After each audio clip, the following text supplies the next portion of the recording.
Welcome back to the channel and welcome back to another quick pick prediction video.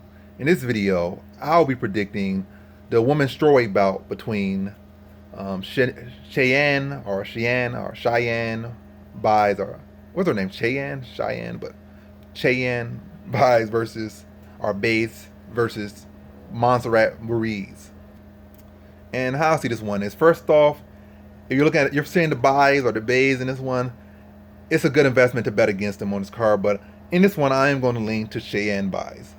I've seen some issues in her past where she lost to some grapplers, been submitted by, or at least one submission lost to grappling, like 3 losses to grapplers, and I think most of them have been in her amateur career, but I don't think she has really faced that in her pro career at that level or that caliber. But so something to consider there, and there's no ifs and or buts that Montserrat Ruiz is the better grappler between the two. But she's on the smaller side. She's like 5 feet tall, short and stocky, versus like a 5'2", 5'3" Cheyanne Buys, or Bays. But I think overall, Cheyanne Buys is the more well-rounded fighter. But I do concern about her grappling. It's not like her striking is so phenomenal either. It's almost typical woman striking, very flaily, but her punch is a little bit more straight. She's longer, whereas what's called Montserrat Ruiz striking still look raw. She got more power, in my opinion, than Cheyanne Buys does, but not the same level of versatility, not the same length, not the same shortness on her strikes. It's kind of more sloppy and laboring a little bit, but more clubbering as well.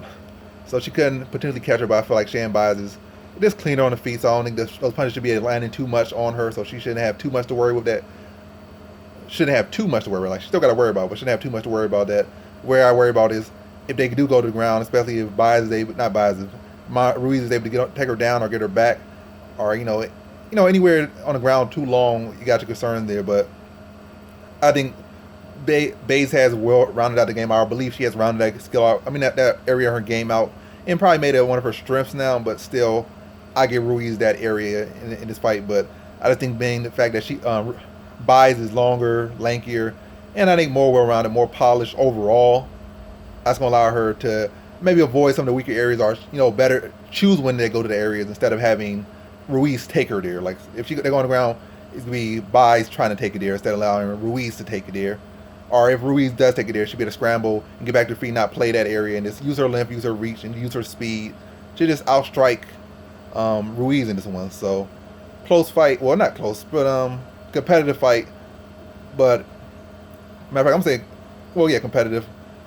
But clearly, you're gonna see the story of the fight with Cheyanne Buys is landing more strikes on the feet and just being a cleaner, crisper striker and the more well-rounded fighter, and being able to use her height and reach to pick apart Ruiz from distance. But at times, Ruiz will have her moments, and will be in this fight and will always be a threat. But that length and distance and speed and the cleaner striking is gonna be her path to victory in this one, I see. So in this one, I got Cheyanne Buys via decision.